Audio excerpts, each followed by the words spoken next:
Buenas noches, bienvenidos a un nuevo programa de Obsesine. ¿Cómo andan? ¡Oli! Hola. ¿Qué pasaba? medio congestionado. Pero recién hoy empieza, bueno, mañana empieza el otoño, en realidad. Dicen que hoy comienza el nuevo año zodiacal. Que hay un cambio energético, decían. ¿Qué? Porque viste que el primer signo del zodíaco es Piscis. Como uno de los nuestros. ¿O es el último? ¿Es el primero o el último? Normalmente yo lo leo como el último. Es el último. Bueno, ¿qué viene ahora? Aries. Bueno, sí. En Aries comienza el año zodiacal en cuanto a las energías. Por eso se siente como un cambio ahí. Y hay alguien que está festejando, que es nuestra productora, nos hace seña porque mañana es su cumple. Mañana, sí. No vamos a decir cuántos cumple, pero mañana la vamos a saludar, obviamente. Y ya vamos, que estamos presentando parte del equipo. Tenemos a Pau en la producción, pero acá en la radio, ¿a quiénes tenemos que están hablando por ahí? No sé, ya me falta el aire. Mentira. Tobías. Gente joven. Cande o Kiwi. Y Dante. Y bueno, yo Cero, que es el pesado que no ha faltado nunca. Tenemos hoy los controles. El chiquito no pudo venir hoy, pero está Nico, si no me equivoco, está bien. La vamos a estar molestando con la música porque hoy tenemos un tema muy interesante para hablar, que me gustaría hacer un par de preguntas igual a ustedes antes de presentar el tema también. Antes de presentar los ejemplos, quiero decir. Diga. Hoy vamos a hablar de biopics de cantantes, porque pareciera que hay un boom también en Hollywood en la actualidad, donde están como surgiendo. Es más, este año vamos a tener el estreno de la biopic de Michael Jackson, por ejemplo. Sí, es verdad. Hace poco también estuvimos el de Bruce Springsteen. No me gustó mucho, pero es que la película está bien, simplemente que su historia no era tan interesante. Las canciones son mejores que su vida. Y en los últimos años hemos tenido incluso varias de esas películas nominadas a los Oscars, cosa que tuvimos el año pasado el año pasado no, el domingo pasado. Los Oscars. Sí, tuvieron Sí, los Oscars el domingo. Eso, no sé por qué dije el año pasado también tuvimos, pero digo, Todos los años. pero digo hace muy poquito hicimos un tuvimos muchas novedades estos últimos días. Incluso hoy también tenemos, como decía recién Silvia, la mala noticia del fallecimiento de Chuck Norris a los 86 años. Yo me niego a creer que falleció, sino que fue a hacerle pelea a Dios. O a quien sea que esté arriba y le va a decir: acá es como se hace, como yo digo, loco. Yo siento que tiempos oscuros se vienen porque se fue el protector del universo, ¿Ustedes básicamente. vieron los Oscars? ¿O alguna parte? Yo Sí. los estuve viendo. Vi una parte. El in memoriam más largo de la historia, porque eran muchísimos muertos, la mayoría muy conocidos. No. Muchos actores que han fallecido en el último tiempo.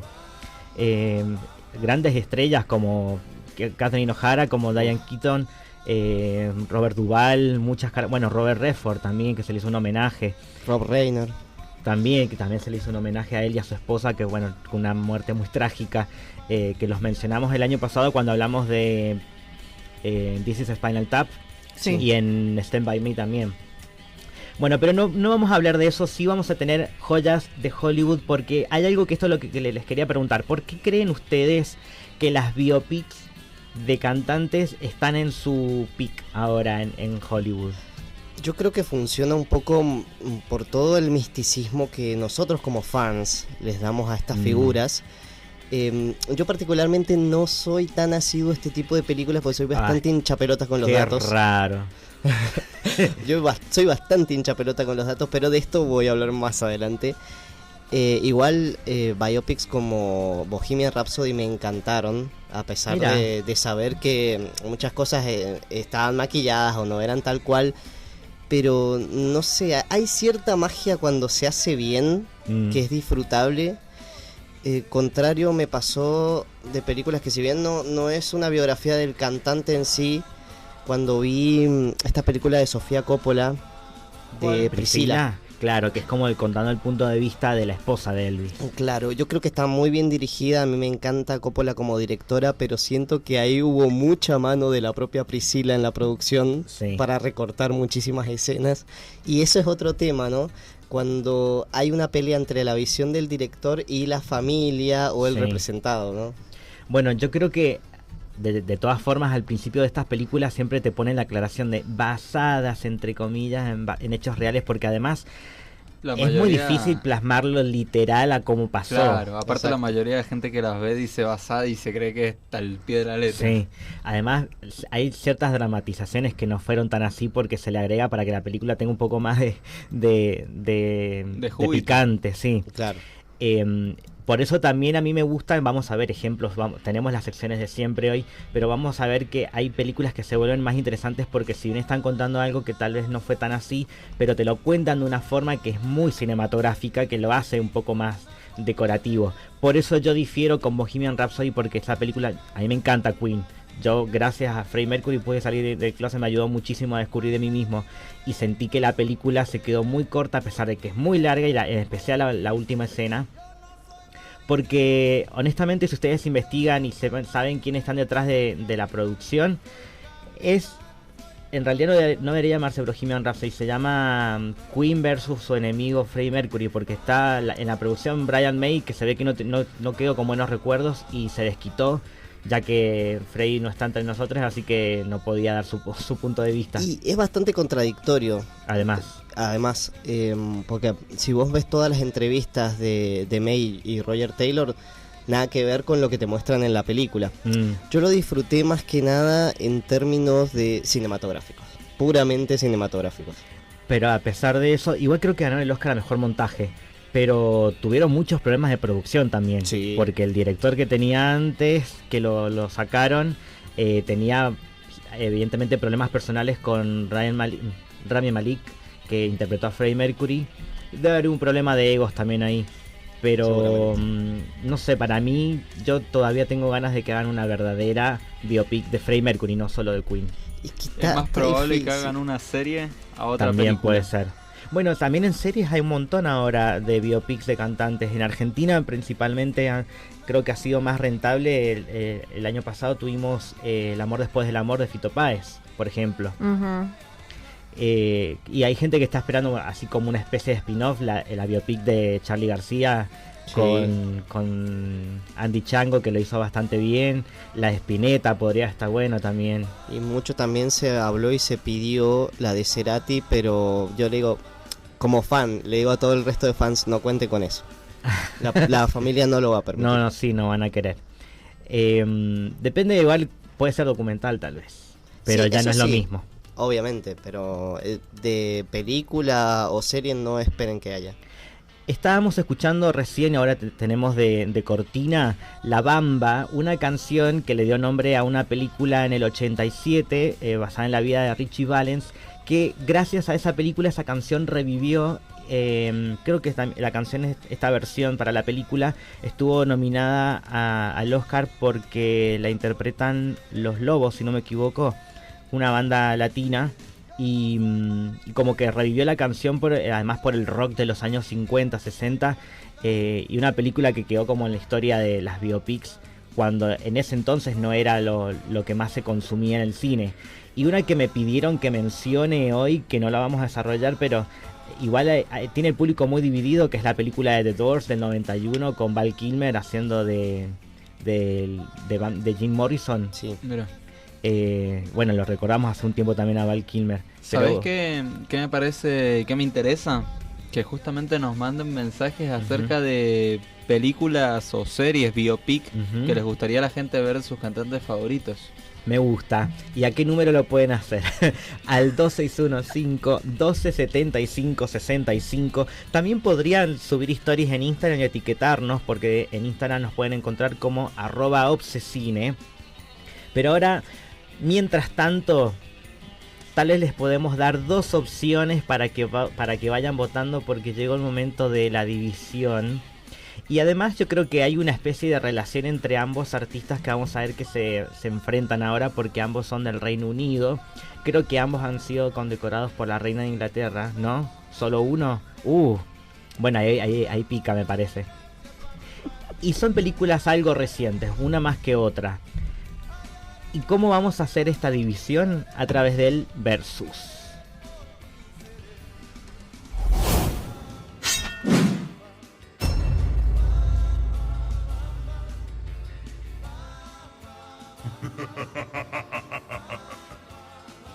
Fight!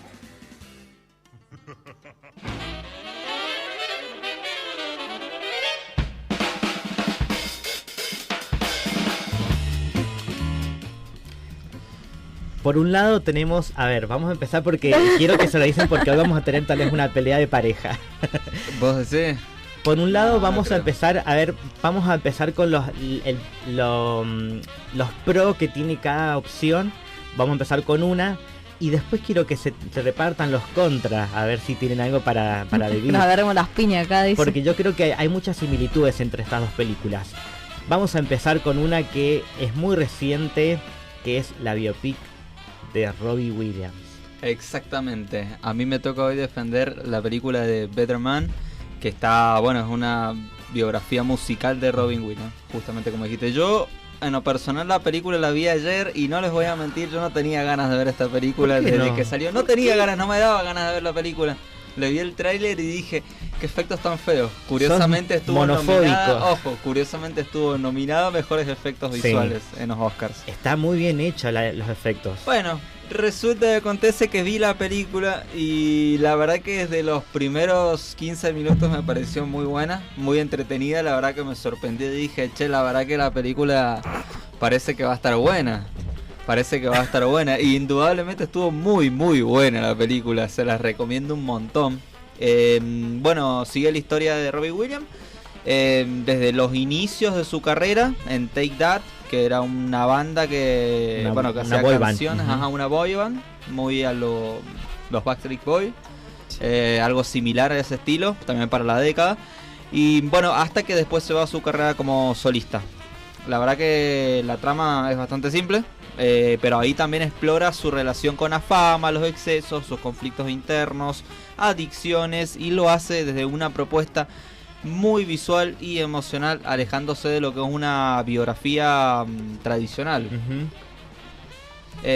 Aparte, bueno, que el personaje de Robbie Williams está interpretado como si fuera un mono.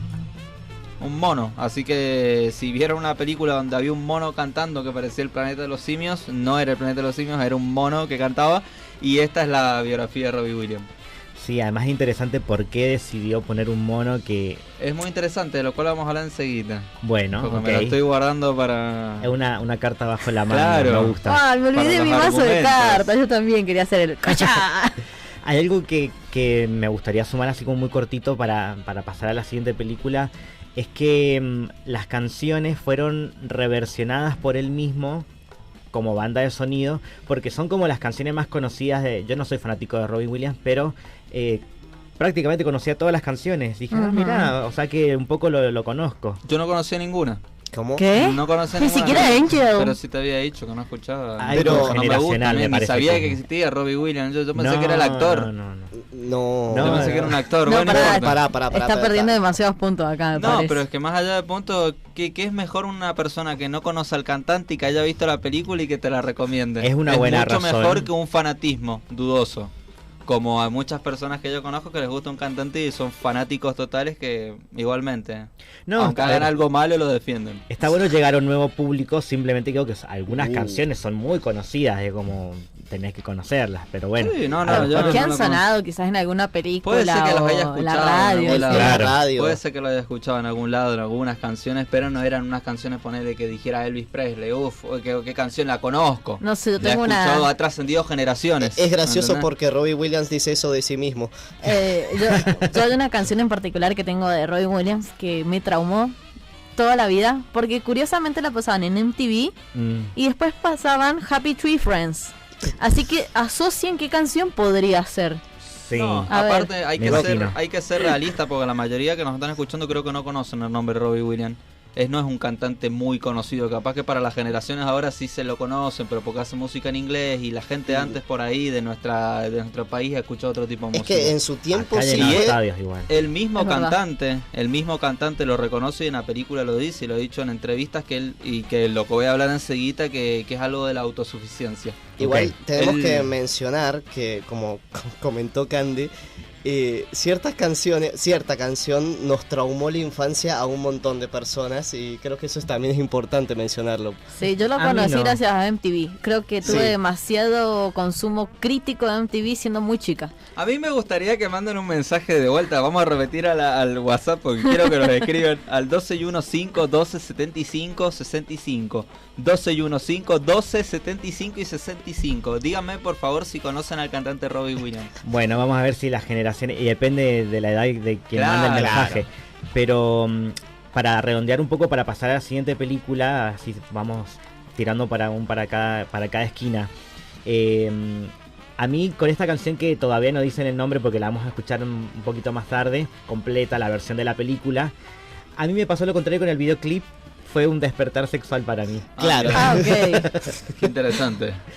Tenemos entonces en la otra esquina a alguien que, bueno, por lo menos está dentro de la misma isla y que es de otra generación, pero la película, creo yo, que tal vez pisó casi más o menos igual de fuerte.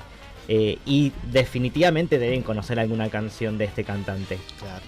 ¿De quién estamos hablando? Ay, de un cantante que lo van a reconocer con solo mencionar su indumentaria. Sí. Anteojos gigantes y sumamente llamativos, plataformas imposibles, trajes que encandilan, mucho glamour, un arito que siempre llevaba en su oreja derecha y sombreros. Muchos sombreros, que igualmente eso lo voy a desarrollar más adelante. Pero, a ver, con solo mencionar eso, y hay algo también importante, que es decir, el flaco tocaba el piano y pegaba unos saltos que vos decís, ni siquiera, no sé, Justin Bieber en su mejor momento de los shows te pegaba esos saltos. Bueno, es que es inigualable, es Elton John. Claramente teníamos que mencionarlo hoy día y mencionar de que toda esta película es muy personal para él. Sí. Acá él estuvo sumamente involucrado, ¿no? De voy a mandar a alguien, o dejo que alguien la haga por mí, o me muero y que los otros hagan la película por mí con otros artistas. Elton John inclusive fue hecho Sir por la reina Isabel II. O sea, la flaca dijo: hola, manager de Elton, soy muy fanática de este chico, ¿me lo traes por favor, que lo quiero llamar caballero real? O sea, ya está. Para mí ya gané, yo ya gané acá, yo lo tengo pisado a este versus, sinceramente. Igual eso no se ve en la película, lamentablemente. No se ve, pero se menciona. Sí. Y él lo toma así como, ay, ¿y qué me importa? Hasta que obviamente toma un poquito de lo que sería conciencia de la situación. Pero, a ver, es una imagen mental que todo el mundo conoce, que lo va a escuchar, ha escuchado sus canciones por todos lados. Con decirles que Chicken Little hizo un cover de esta canción, de una de las canciones de Elton. Ay, no me acordaba. La de If You Wanna Be My Lover. Ah, no es la esa otra. Esa es de Spice Girls. No me sale el nombre de la canción ahora. No me acuerdo. Yo Chicken Little la hace mucho, no la veo. Pero está en Sync también. Está en Sync que también. La canta el mismo chico que interpreta a Elton John. Taron Egerton. Ay, Dios. No. Es que esta película principalmente lo que retrata es una historia mucho más profunda. Sí, es un tanto superficial porque claramente estamos hablando de una película y no un relato personal propio de él en un video. Esta película va por la forma de cómo uno llega a esconder todas sus heridas para dar un show y no utilizar ese show para ser vulgar, sino que es algo personal, es algo glamoroso, es algo que decir, no me voy a esconder yo, pero sí voy a esconder todo lo que me pasó, quienes perdí o a quienes me dejaron, a quienes yo dejé inclusive. Empieza todo brillante, hermoso y claramente te va a terminar rompiendo el corazón esta película. Bueno, me gusta que tenga esa presentación porque ya tenemos acá, no vamos a permitir la violencia física. Qué interesante lo que hizo, porque me hizo unas señas como que me hubiera ganado y recién fue la presentación lo que hicimos. No, sí, vamos a poquito. Es muy curioso porque escucharon lo que dijo que su película, más allá de ser profunda, es superficial. ¿Por qué dijiste que era superficial? Porque es una película. Porque es una película. Bueno, acá yo creo que estás muy equivocado, porque que sea una película no significa que no pueda ser profunda y que necesariamente tenga que ser superficial, porque esta película, en lo único que creo que tu película Rocketman le gana a la mía es en la recaudación en taquilla, porque el resto de esta película es una obra maestra. si bien fue un fracaso en taquilla la película porque tuvo un presupuesto de 100 millones y recaudó 20 millones, como digo, no mucha gente conoce a Robbie Williams y mucha gente pagó entrada para ir a ver la película. Esta película yo creo que se caracteriza por ser un arriesgo, porque la película la verdad que se arriesga y rompe con el molde de una biopic tradicional que solo muestra eventos, una cronología, te muestra cosas que le pasó al cantante, cómo se formó y qué terminó haciendo y dónde terminó tocando, pero creo que se olvida de algo que es justamente lo que vos decís, se queda muy en lo superficial, y esta película no, porque te impacta en lo más profundo ver cómo inclusive el Robbie Williams estaba tan comprometido haciendo esta película que él mismo se dijo: yo no quiero salir en la película y no quiero que un actor me represente, quiero que me represente un mono, porque eso es lo que soy yo. Me considero un mono, porque no encajo en la sociedad, soy una mierda de persona. Es una película que es bastante inmersiva, no solo cuenta eventos, como decía, te mete dentro de la experiencia del artista. Es más emocional que cronológica. Trabaja desde el interior del personaje y desde lo que siente y en el cómo eso expresa a su alrededor. Bueno, me gusta este punto de cómo la persona fuera de la película se ve a sí mismo, porque en ambos casos estuvieron involucrados en la producción, porque por supuesto están vivos ambos. Menos mal. Yo voy a mencionar solamente las similitudes que me parece que como para nivelar las aguas. Tiene muchas. Porque, por ejemplo, en las dos películas los visita el hada de la droga, porque hay películas que no se animaron a mostrarlo tanto, y acá es casi el principal antagonista en ambas películas, porque es el demonio con el cual tuvieron que vivir ambos. Sí. Y que tiene que ver con el peso de la fama también, porque fue todo muy repentino, en diferentes épocas, pero sucedió también.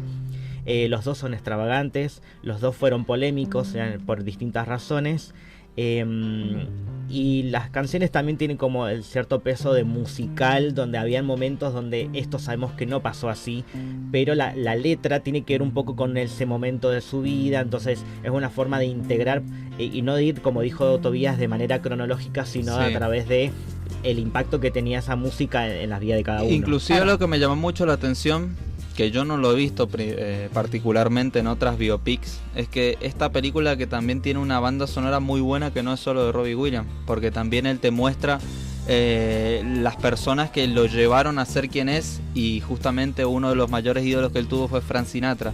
Sí. La primera canción que se empieza escuchando en esa película es de Frank Sinatra, Lo hice a mi manera, I Did It My Way.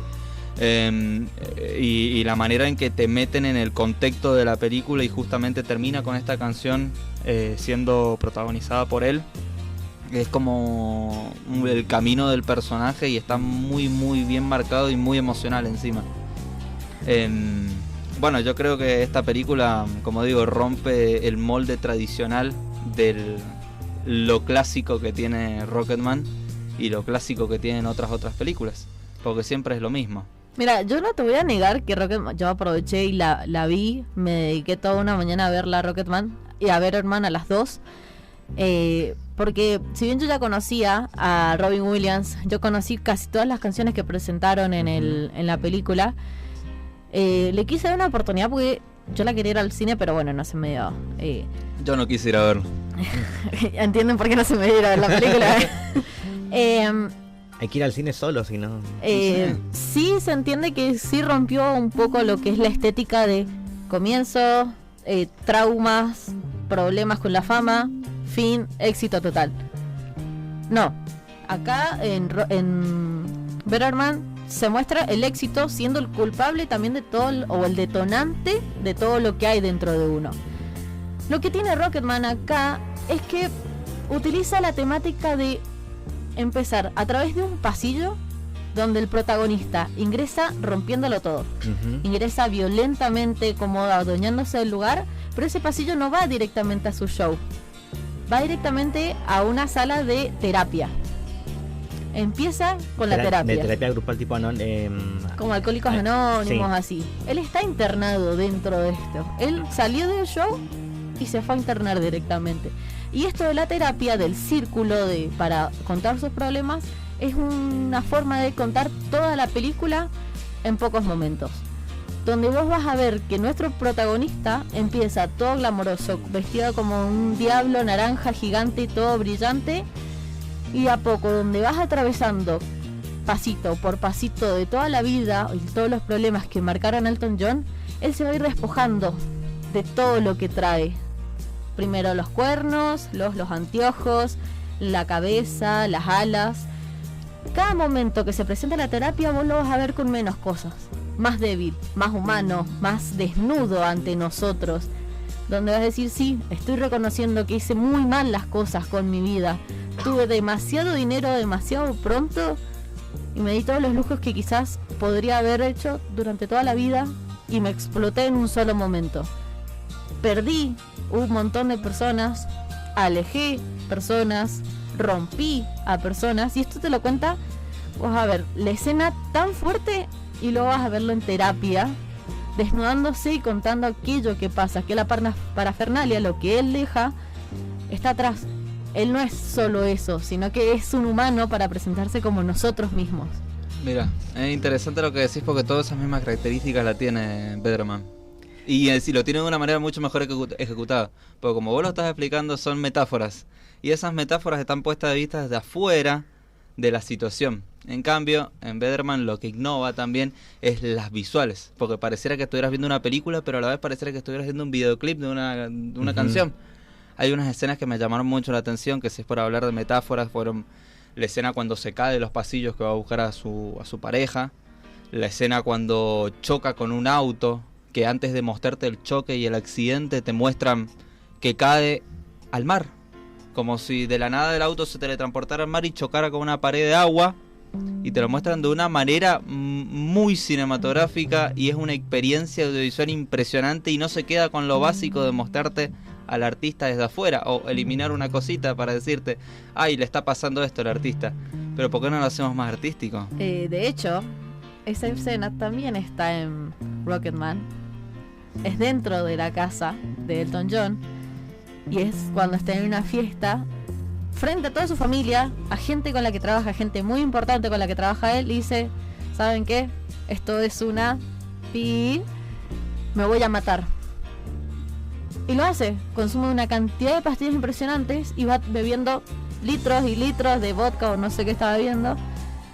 Sube al... ¿cómo se dice esto? Al trampolín de la pileta y se tira a morir en el agua. Y no es que solo va cayendo al piso de la pileta, cada vez es más profunda, no tiene fondo, pero a lo lejos se ve a él a sí mismo con un piano chiquito, tendrá unos 8 años, cantando a decir, esto no está bien. Y lo primero que hace es verdad, esto no está bien.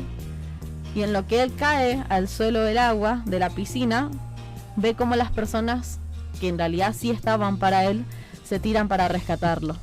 Mira, yo creo que sí puede ser que sea una escena bastante interesante, pero el resto de la película se queda muy pobre a comparación de Biederman. O sea, teniendo en cuenta una sola escena con comparar toda una película desde el inicio es como medio absurdo. Pensemos que desde la película, desde el protagonista ya está representado de otra manera, muy íntima, y aparte ya sabemos que cualquiera que lo vea, ya decir una biopic del cantante y hecha por un mono, ya eso desde el inicio, solo una portada te das cuenta de que no es una biopic tradicional. Y acá es donde cambia, de pasar de contar la vida del artista desde afuera, de sus adicciones, todo eso que vos dijiste que presenta en la película de Rocketman. En Biederman da un paso más adelante, se arriesga y no te cuenta quién fue Robin Williams, qué le pasó a Robin Williams. No, te muestra cómo se sentía ser él. Y acá creo que es la diferencia. Y cuando una película logra eso, ya deja de ser solo una biografía. Termina siendo la evolución de lo que es la biografía de una persona. Mezclar arte con las visuales, audio y las representaciones la hace una película rara, sí, no estoy en desacuerdo de eso, la hace muy rara, pero la hace más honesta y no solo hace que sea una mejor historia, sino que te la hace sentir. Antes de que tengamos un divorcio acá en vivo, yo creo que están bastante niveladas, balanceadas. Yo creo que ahora lo que hay que dejar es que lo decida el público. Han llegado algunos mensajitos, pero lo vamos a dejar para más adelante. Porque ahora lo que vamos a hacer, vamos a dejarlo que descansen. Este fue el primer y el segundo round, no sigan peleando. Mirá que yo tenía 7 puntos para debatir. Yo sigo teniendo para debatir mucho porque la película se queda muy corta, como digo. Es más, yo voy a dejar nada más el último mensajito para que tenga en cuenta el público que nos vaya a mandar mensajes. Es que lo seguro y lo normal ya lo vimos 20.000 veces. Hemos visto 20.000 biopics tradicionales, igual que como va a ser la de Michael Jackson seguramente. No sabemos todavía. Seguramente, por cómo se presenta el tráiler, es una estructura tradicional de Hollywood clásica. Y lo seguro ya lo hemos visto muchas veces. Y que una película se arriesgue y que lo haga bien, son cosas muy distintas. Bueno, se lo dejamos en manos del público, que nos puede mandar sus mensajes al 2615-1275-65. Vamos a seguir mencionando más en lo que queda del programa, porque hay muchos puntos a favor ahí que son los mejores ejemplos que hemos encontrado hoy para hablar de las biopics de cantantes. Pero vamos a hacer la primera tanda ahora y enseguida volvemos con más de Obsesine.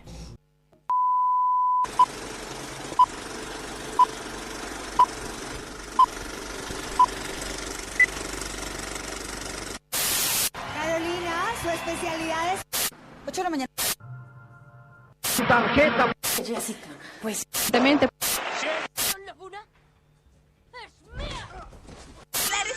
Su presa, tanto dentro.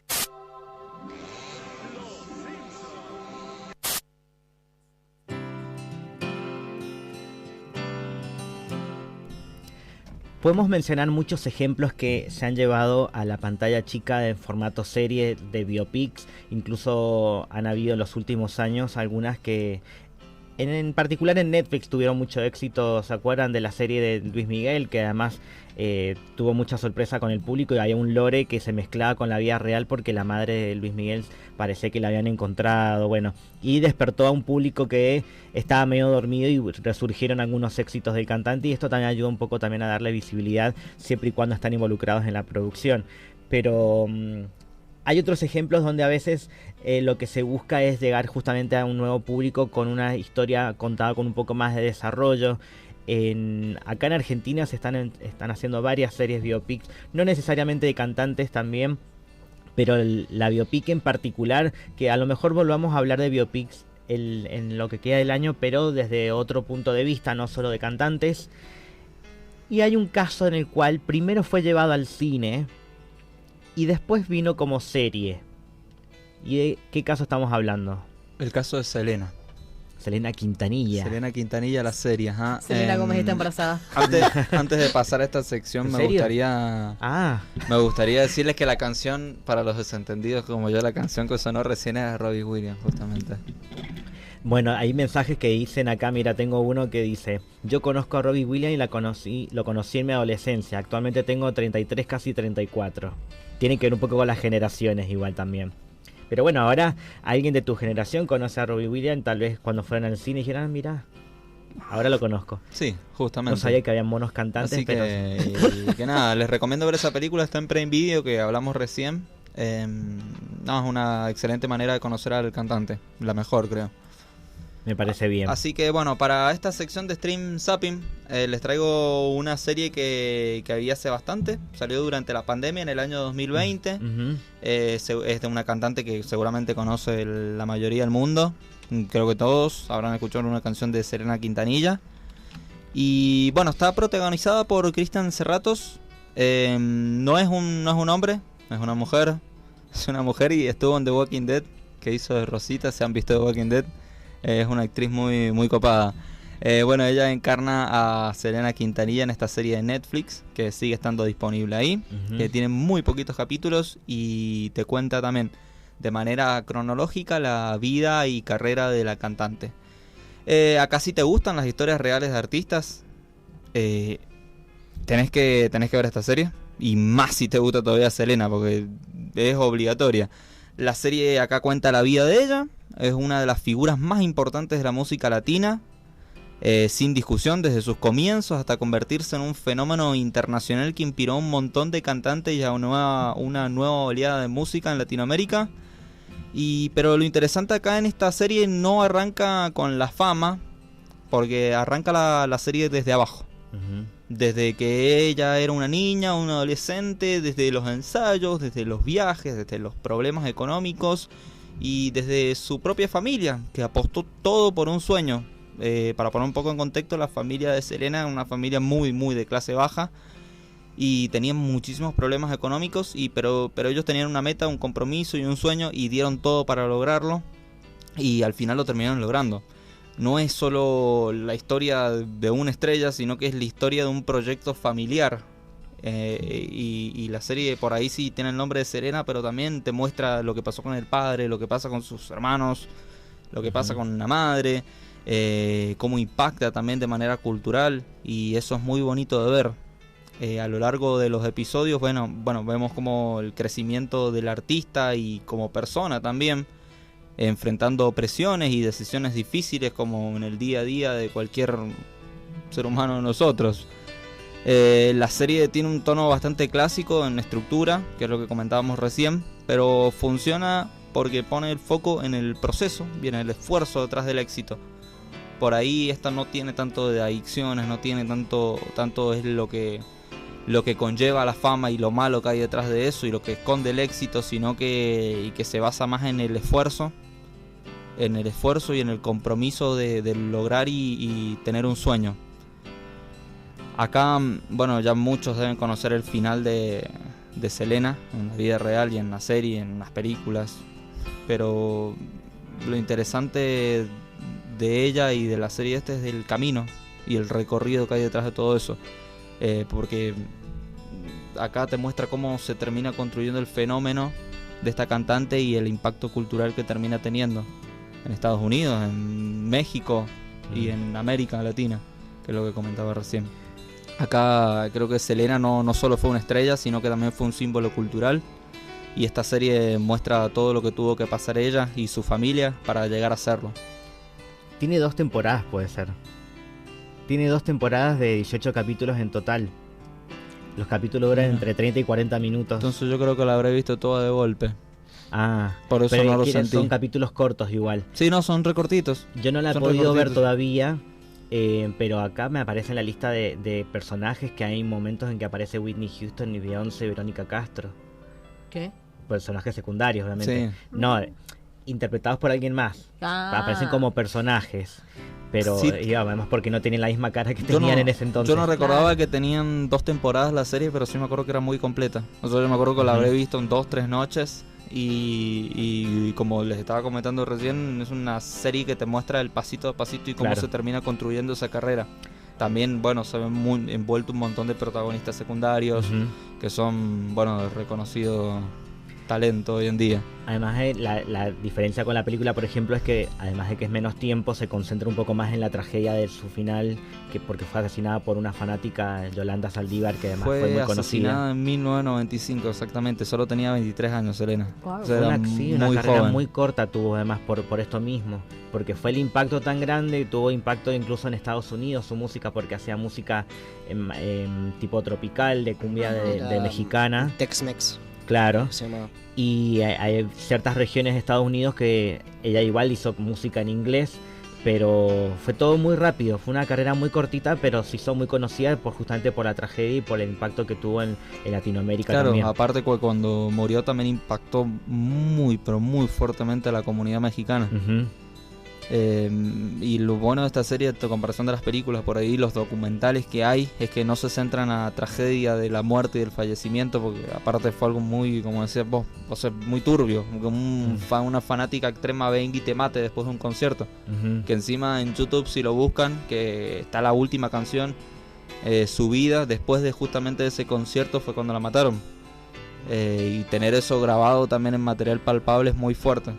Y cómo está representado también en la serie está de manera espectacular. El vestuario, la actriz, la música, todo es increíble. Bueno, me gusta esta serie casi como recomendación también, porque tal vez hay gente que no la haya visto y pueden aprovechar para conocer un poco más a Selena a través de la serie. Exactamente. Creo que está representado de la manera más fiel que hay de cualquier otra adaptación que se haya hecho hasta ahora. Buenísimo, me alegro que haya venido Selena un ratito a Cine, porque ahora es el momento de traer un ejemplo argentino. Es la hora de Editados con Alambre.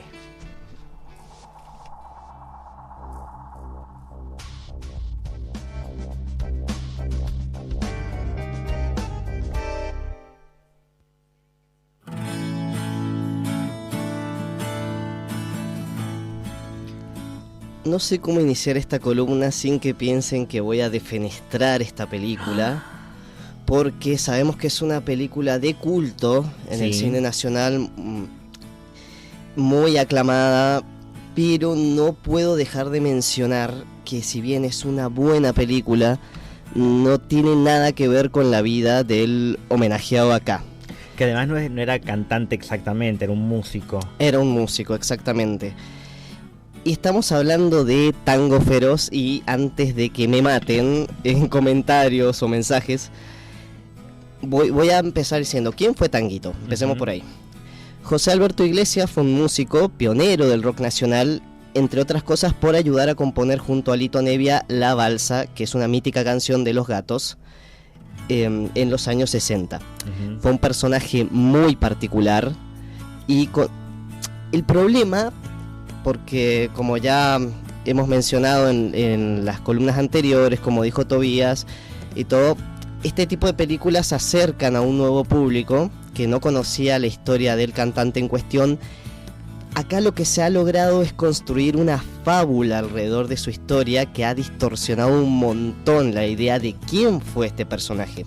Por eso no lo critico como película, está bien hecha, me gustó mucho cinematográficamente hablando, en cuestión de planos y así, pero esta película tiene una responsabilidad en que se haya distorsionado tanto la visión de este artista. Sé que me van a decir hincha pelotas, Dante Basta, pero tengo que mencionar, aunque sea rapidito, todas las cosas que como biopic acá hacen mal, entre comillas. Bien, si queremos verlo simplemente como una ficcionalización de una historia. Por empezar, acá hay un whitewashing increíble, está interpretado por un jovencísimo Fernán Mirás, súper blanco, cuando Tanguito era morocho como Maradona, afrodescendiente. Él no tocaba ni tenía una guitarra eléctrica, era un trovador que cantaba con una guitarra criolla, y acá te lo pintan como un tipo que cantaba un blues tipo Led Zeppelin, con una guitarra conectada, unos movimientos, una vestimenta que tampoco tenía. Él cantaba baladas acústicas tipo Bob Dylan, tampoco hablaba como el personaje, pero eso se puede obviar. Acá lo que vemos es un Jim Morrison argentino, si querés verlo. Un Kurt Cobain argentino, una historia trágica. Y en cuanto a datos como La Cueva, que es un lugar, un bar en donde se solían juntar a tocar, te lo pintan como un super lugar donde iban los más de la música. Pasó, pero era un recinto donde apenas cabían 4 personas, sin micrófono, sin amplificador. Y más que nada era una reunión de jóvenes hippies, porque eso también, la película está muy atravesada por el régimen de esos años, y podría decirle amor en tiempos de represión, sería más correcto. Dejando de lado eso, viéndolo como una película más, la primera hora de la peli, y sé que no me quieren escuchar quejarme más, pero hay algo que siempre critico en el cine argentino, que son las escenas de sexo por ahí, que me parecen no tan necesarias, pero abundan. Digo, está bien, estamos viendo la vida de un rockero, de un músico que sí, sexo, drogas, todo bien. Pero ya la segunda mitad me gustó más, porque tiene una aura más mística, medio onírica. Acá olvídate del realismo. A Tanguito se lo llevan preso, eso pasó en la vida real, pero acá la cárcel es más que nada ¿cómo puedo decirlo? Un teatro, una puesta escénica con una especie de mentor, y genuinamente me gustó porque está llena de simbología, especialmente la simbología que se relaciona a su final. Él murió con apenas 27 años en el 72. Y eso le da un toque especial, entonces puedo entender por qué es una película tan de culto. ¿Entra en el Club de los 27? Entra en el Club de los 27. Mira. Wow. Lo que sí me dio mucha gracia es que hay frases poéticas, frases hechas por todos lados. Alguien dice una frase poética, Tanguito espera unos segundos, responde con otra frase poética. Está bueno, pero digo, en tiempos de TikTok, si hubiese existido en esos años, estaría llenísimo de frases. Es más, no dudo que TikTok hoy en día esté lleno de frases de esa película, porque como digo, siento que estaba muy hecha para vender por ese lado. Y vuelvo al anterior. ¿Por qué hice tanto énfasis en lo distinta que fue la vida de Tanguito? Que en mi opinión la vida real fue mucho más interesante a lo mostrado en pantalla. Porque esta película construyó un mito que hasta el día de hoy la gente cree. Porque nadie parece haber notado que el autor se atajó con el subtítulo La leyenda de Tanguito y tomaron como hechos verídicos los mostrados en la película. Y el 90% de las canciones no las compuso Tanguito, solo una de ellas. Esta canción emblemática que estamos escuchando, que es Pero el amor es más fuerte, pues gracias a esta película se le atribuye a él, pero en realidad fue compuesta por dos músicos mendocinos, que no me parece de más nombrarlos, Daniel Martín y Fernando Barrientos, y fue creada especialmente para la banda sonora de la película. Y hasta el día de hoy vemos gente que dice, pero como decía Tanguito, pero el amor es más fuerte. Lo siento, señor, señora, Tanguito no dijo nunca eso. Y al final tengo que concluir, para ya no tirar más bilis, porque auténticamente la disfruté cuando dejé de verla como una biopic, que las personas mueren y la ilusión alimenta las leyendas. Mira, bueno, sí, entiendo tu punto de vista. Igual la construcción que tiene la película te hace pensar como que es una biopic, simplemente que incluso en una época en donde este término todavía no se usaba tanto, pero que tiene que ver con a lo mejor como construir un personaje justo en la época, en los 90 además, donde incluso acá en Argentina la película de The Doors había tenido mucho éxito y como que se trataba de aprovechar ese público de un héroe para el público, cuando en realidad el personaje de Tanguito no fue tan no tuvo tanto peso en la historia como sí lo tuvo a través de la película. Y bueno, y un poco de culto también tenés que tenés razón vos cuando dijiste, porque fue una de las películas más alquiladas en los videoclubs de los 90 en Argentina, cosa que cuando uno iba al videoclub, ustedes no sé si alguna vez tuvieron la oportunidad de ir a Blockbuster, por ejemplo. ¿Cómo no? Yo, ¿sabes qué iba? Después de cada vez que salía de la primaria, cuando estaba en sexto y séptimo año, yo era fanático de Crepúsculo. Yo empecé a estudiar cine por Crepúsculo. Y cada vez que salía de la primaria iba a preguntar al videoclub si había salido la nueva película para alquilar. La parte 2 de Eclipse, ¿no? ¿Cómo se llamaba? Luna Nueva. No, Luna Nueva no, esa era la segunda, Amanecer. Bueno, sí, entiendo. Pero ahí, como vos decís, tenés mucha razón, porque yo creo que la película hay que darle un valor fílmico en sí mismo, en historia del cine, no en lo que es una biografía. Porque incluso recomiendo mucho el documental Leyenda Feroz, que es cómo se produjo la película. Si bien músicos como Spinetta la odiaron porque Spinetta conoció personalmente a Tanguito, incluso fue usada su canción Me gusta ese tajo como si fuese sido compuesta por Tanguito. Claro, justamente. Y la familia tampoco tuvo tan buenas cosas que decir, porque no recibieron nada por esta película. Incluso se dijo dentro de la misma que Tanguito había sido abandonado por su papá, y es mentira. Y el padre estaba ahí presente como, ¿y yo? El padre estaba ahí. ¿Y yo qué hice? Pero eso, si la ves como si vieses una película más de un músico errante, es buena película.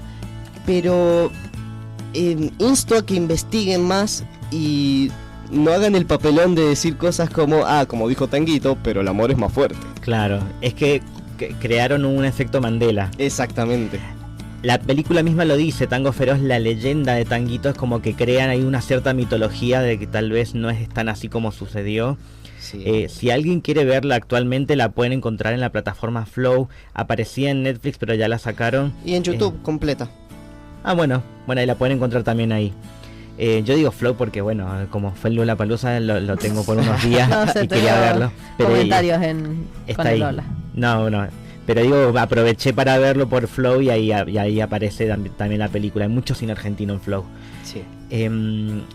damos cierre entonces a Editados con Alambre, porque ya va a tener su revancha Dante enseguida. ¿Qué vamos a hacer? Estamos en la mitad del programa de hoy, vamos a ir a la segunda tanda y ya volvemos.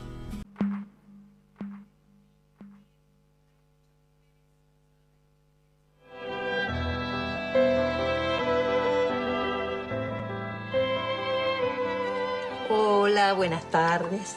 ¿Cómo les va? Vamos a ver esta historia increíble. Me acompañan.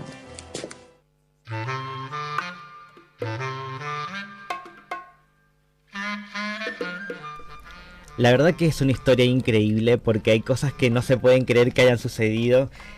Hoy traemos, como estamos hablando de biopics, de cantantes, pensé muchísimo, digo, y en Pantalla Invisible de qué vamos a hablar, porque digo, ¿qué puede haber de bizarro en la historia de alguien? Y existió alguien que todavía existe por suerte, que tiene su biopic, que tiene ya del 2022, tiene un par de años, y que antes de empezar a hablarles quiero recordar una cosa, porque estamos escuchando música entre cada tanda, que son canciones de películas o que en algún momento ha tenido su biopic. Escuchamos recién una canción de Elvis, escuchamos, bueno, la de Robbie Williams, la versión de la película. Tenemos en la lista de hoy canciones de que en algún momento fueron, o tal vez enseguida vamos a escuchar una que le da nombre a una película. Hay películas que no vamos a poder desarrollar ahora, por ejemplo la de Amy Winehouse, la de Whitney Houston, de Celine Dion, de muchos artistas que no vamos a tener tiempo. Pero sí vamos a tener una película bizarra, porque su vida fue bizarra y porque la forma en la cual está construida esta película fue intencionalmente como una especie de parodia a las biopics. Estoy hablando de Weird, de Al Yankovic Story, que acá en Argentina no sabemos quién es, pero tal vez lo pueden llegar a sentir porque lo interpretó Daniel Radcliffe.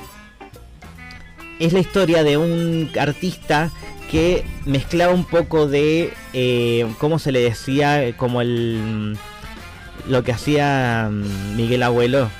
Era como un poco de bronca, no me acuerdo cómo se llama, lo que se le decía como el rock reaccionario, más revolucionario. Contestatario. Sí, pero tenía un nombre, no me puedo acordar. Pero además, él lo que hacía era, con canciones famosas, le cambiaba la letra y las convertía en parodias, donde hablaba de algo absurdo. El tema es que este personaje siempre fue raro y es el sobrenombre al cual se le puso, que es Weird, que significa raro, y es el nombre que terminó teniendo la película también. Ustedes búsquenla, no está disponible en plataformas actualmente, seguramente les aparezca en Apple TV, pero tienen que alquilarla, así que no, es lo mismo que buscarla por otro lado. Y donde yo había preparado una canción para escuchar de fondo porque me parece muy divertido, que parodiaba canciones de Queen, por ejemplo, y les cambiaba la letra. Sí. ¿Qué tiene de interesante esta película? Que el artista participa de la producción y él se burla de sí mismo, y donde en ningún momento uno pensaría, bueno, si él no hubiera participado pensaría que es algo ofensivo, porque ¿quién quisiera que muestren su historia de esta forma? Es un personaje que incluso fue bastante polémico muchas veces por problemas con derechos de autor, con los temas que terminaba cambiando las canciones de las cosas que quería hablar en esas canciones. A veces tenían connotación sexual, y cosa que la versión original no tenía nada que ver. Creo que tuvo problemas legales con Michael Jackson también, porque no le gustó para nada que usara alguna de sus canciones para cambiar la letra, como muchos de sus artistas igual cuando estaban vivos. Y a pesar de todo eso, esta película tuvo nominaciones a los Emmy.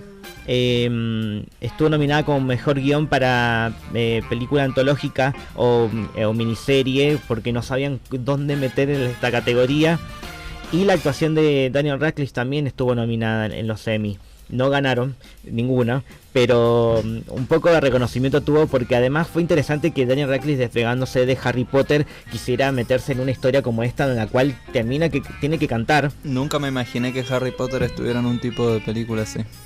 He estado en más de una. Sí, películas muy bizarras. Mira, de por sí hay una película en la cual es un zombie que tiene superpoderes con flatulencias. Bien, tengo que seguir viendo la filmografía de esta O de actor. en una película en la cual le cosen armas en las manos. Claro, Sí. igual la película esa, la de que es zombie, ya la hemos hablado el año Sí. pasado. Bueno, tenés que revisar la filmografía de Daniel Radcliffe después de Harry Potter, en especial en esta película que estoy hablando ahora, porque él se anima a distintas cosas. Algo que esto me hace acordar un poco a Mi Pobre Angelito, la primera, porque el estilo de música que tenía original Al Yankovic era el polka, que no tiene nada que ver con Adrián Suar. Me hace acordar a cuando está la madre de Kevin esperando que la lleve de alguna forma a su casa y se encuentra con unos músicos que son de polka, y ella no sabe lo que es polka, le dice polka, polka, polka. Bueno, es una música muy rara norteamericana, y casi religiosa. Bueno, creo que él es judío, Sí. este personaje. Puede que sea judío. Yo de verdad no me dejo de reír durante toda la columna porque me acuerdo de las parodias de Weird Al, me encantan. Es un tipo bizarrísimo. Yo lo conocí por Los Simpson, por 2 menciones que tuvo Sí. en Los Simpson. Y de posta les recomiendo mucho. No tengo los nombres ahora mismo, pero la de Jurassic Park y una de las de Michael Jackson, por favor, aunque a Michael Jackson le haya molestado, son buenísimas. Están todas en YouTube, por si quieren buscarlas. Hay una que me acuerdo que es la canción de Queen, Another One Bite the Dust, que le cambió el nombre a Another One Ride the Bus. Ay, Como Dios. cualquiera va a conducir el colectivo. Incluso esa canción está presente en su primer álbum completo, como álbum debut, que fue multiplatino, porque se ve que hay mucha gente que le pareció divertido, y hasta tuvo su homenaje en el programa de Oprah Winfrey. Parodió canciones de Madonna también, por ejemplo, que en vez de Like a Virgin es Like a Surgeon, y le tiene videoclip. Está en un quirófano que lo están operando. Está Eat It en vez de Beat It de Michael Jackson. Bueno, son todas canciones Como parodias. Tuvo muchas polémicas, incluso hasta tuvo vinculado con Pablo Escobar. Como que tiene cosas muy bizarras este hombre en su historia. Y a mí lo que me gusta, porque no quiero spoilearla porque de por sí la película es rara. Madonna está interpretada, por ejemplo, por Evan Rachel Wood, que venía recién de salir de juicios con Marilyn Manson, y ya se metió con esta producción. Van a encontrarse con... Pablo Escobar aparece en la película también.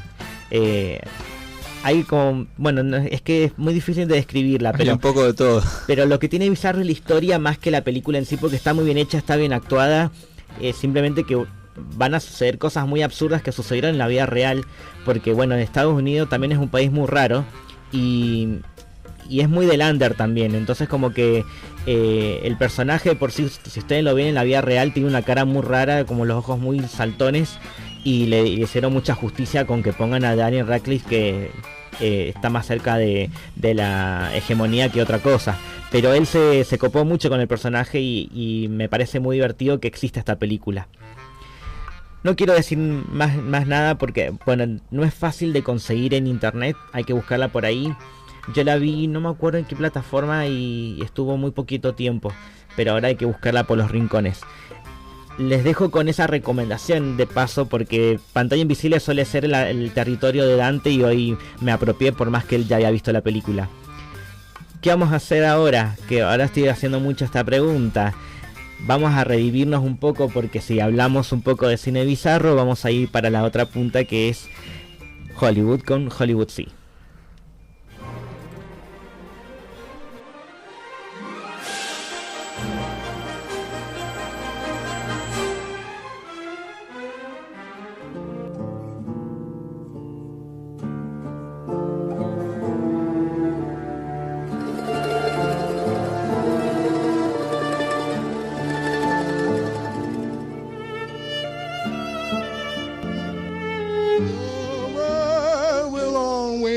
Welcome lovers as time goes by.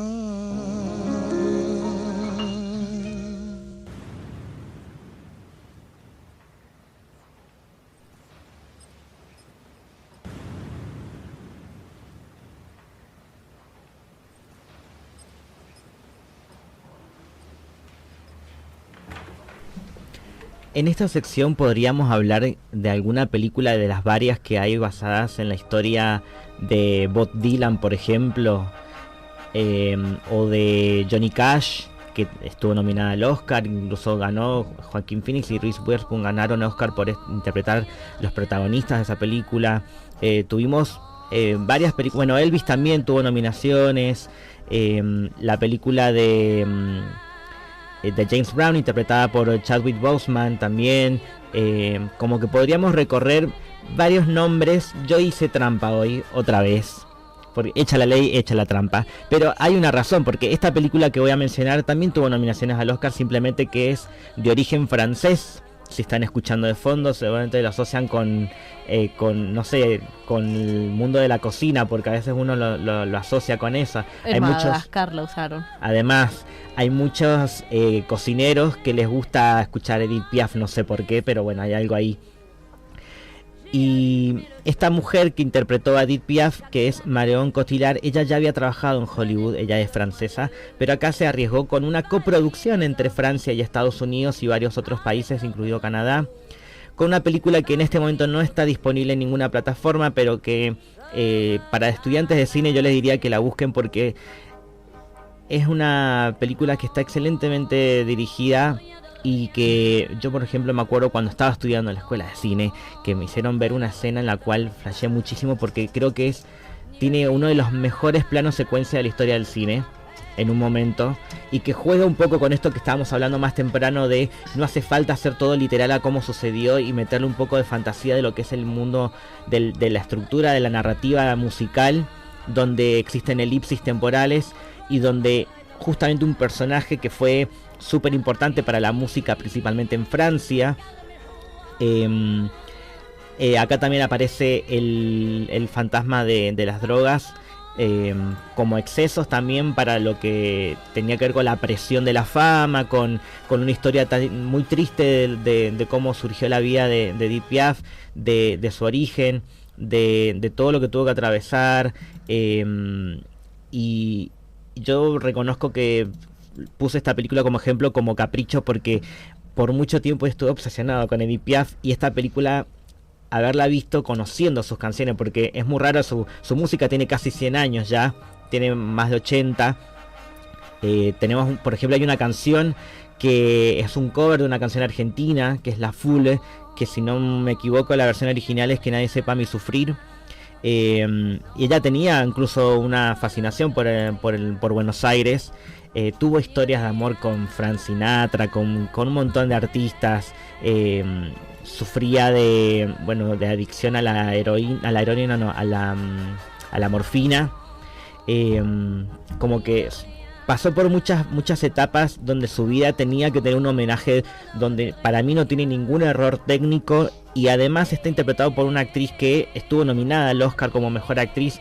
Lo ganó al Oscar por este personaje, y que por eso mismo después seguramente algunos la conocieron por aparecer en Inception, por ejemplo, en algunas otras películas muy muy yankees, pero fue gracias a este personaje. Bueno, estuvo en el Gran Pez antes de interpretar a Edith Piaf. Es la esposa del hijo del protagonista. Ahí va. Y que incluso, bueno, hay un juego de ahí de, si quieren, el que yo hace poco la vi, el Gran Pez, y me acordé de los personajes. Tenemos el protagonista, que está Ewan McGregor contando su historia, el hombre grande cuando ya que está en la cama.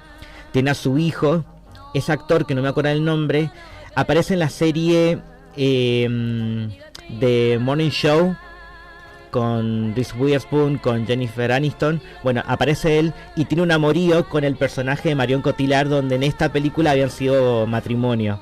Wow. Y bueno, hay como un pequeño guiño, pero me acuerdo, yo soy fanático de Marion Cotillard. Bueno, además me gusta mucho la música francesa, y en especial la música que hacía Edith Piaf.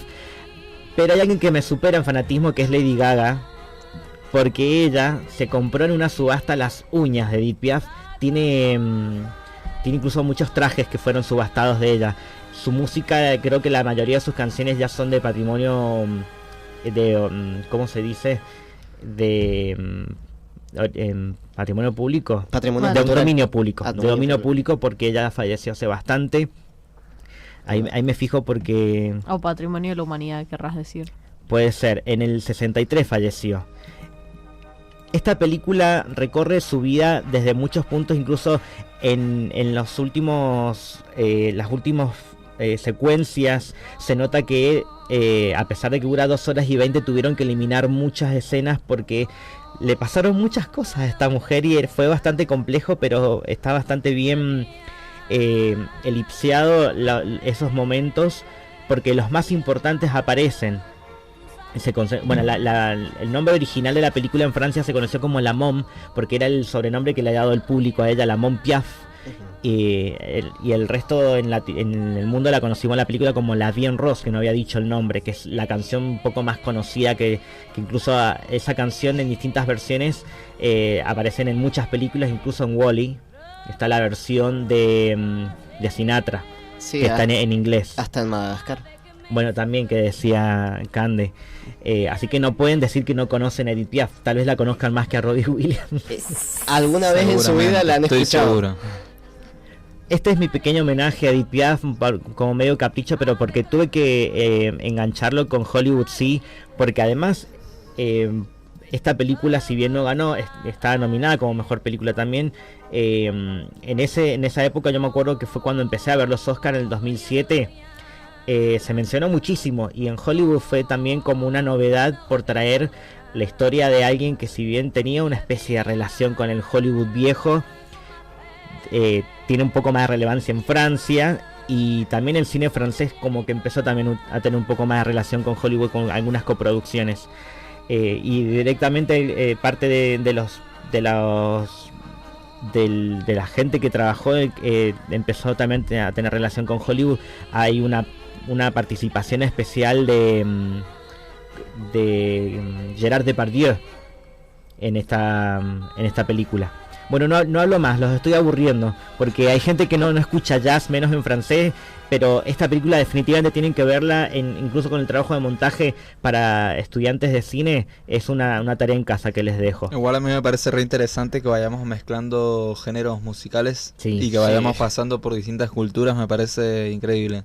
Sí, quería traer la sorpresa también. Y mencioné recién a Frank Sinatra. Hay un pedido de Martin Scorsese que quiere hacer la biopic, que todavía no se ha hecho, por ejemplo, y quiere que lo interprete DiCaprio. Pero le ha costado muchísimo conseguir los derechos porque la familia no está de acuerdo todavía. DiCaprio canta, primero que nada. Y a lo mejor, bueno, en la película, por ejemplo, de La Vie en Rose, hace lip sync.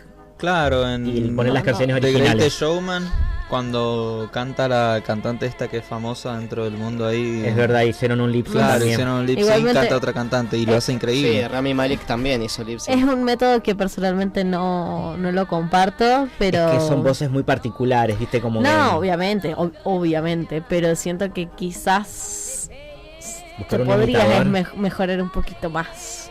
Bueno, Claro, igual como igual... Bohemian Rhapsody, la voz de Freddie Mercury lo hacía un imitador, sí, por más que no estaba Rami Malek. Fíjate que parecido. Cuando vieron The Greatest Showman, creo que muchos, y me incluyo, yo pensé que era la cantante, la actriz la que cantaba. La actuación puede ser espectacular, pero siento que quizás si al hacer una biopic de un cantante justamente, quizás de un músico lo puedes hacer la imitación, terminás siendo... sonido como omiso a que si estaba tocando o no. Lo mismo pasa con las situaciones de playback. Sí. Pero cuando son cantantes siento que quizás necesitas escuchar la voz real. O sea, que sea el actor se proponga el mejorar para cantar y cosas así. Son decisiones. Claro. Bueno, acá en Argentina pasó con la película de Gilda, que además ella insistió muchísimo, Natalia Oreiro interpretando a Gilda, cantó todas las canciones, las reversionó, porque además, bueno, ella canta. No canta igual que Gilda porque no era la misma voz, pero canta bien. Claro, pero lo bueno de eso es cuando vos podés reversionar, que fue como lo que pasó con Robbie Williams, es que vos podés darle un toquecito, una textura diferente a la voz o al sonido dependiendo de la escena. Bueno, porque está vivo además. Claro, pues está bien. Claro, pero si vamos a los que están muertos, claro. Si encontrás justo a una persona, a un actor, que te interpreta de una manera que es como si te reencarnara, le da un toque sumamente especial, como pasó con Taron Egerton en Ver. Claro, bueno, también sí. Che, cambiando es que un poco, fue elegido por el mismísimo Elton John. Pero perdón que los corte. ¿Me escuchan como afónico en el micrófono? Porque yo no estoy hablando así, pero es el micrófono, me parece. O vos te escuchás así, yo te escucho bien. Sí. ¿Me escuchas bien? ¿Me escuchan bien usted? A la productora dice que sí, mira. Ah, es que yo me estoy escuchando con mis auriculares como si estuviera, viste, como en un buzo. Son efectos de tu imaginación. Como si tuviera me un parece. efecto de voz encima. Lo que vamos a escuchar muy bien ahora es la sección que nos queda dentro del tema que hemos traído para hoy, que es el filtro. El siguiente algoritmo genera como resultado una película altamente recomendable, ya que no es una remake, ni adaptación, ni secuela, ni precuela o biopic, sino de guión original. Suerte con eso, algoritmo.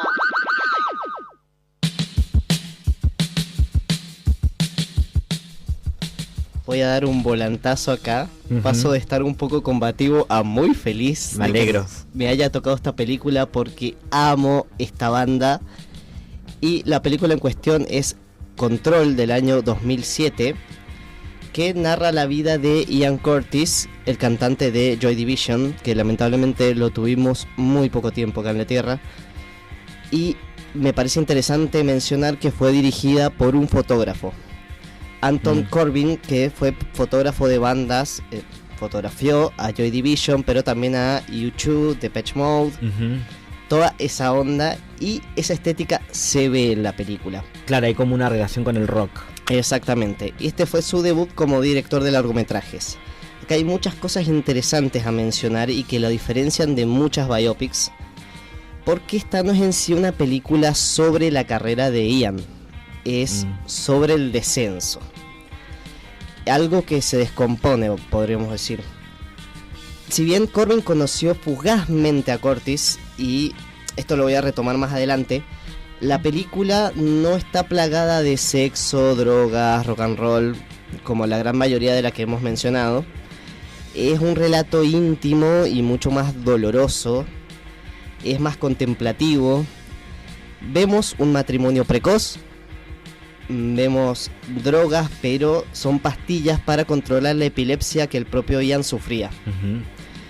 El guión está basado en un libro escrito por Deborah Curtis, que acá lo encontré, se llama Touching from a Distance, que cuenta un poco la historia de él.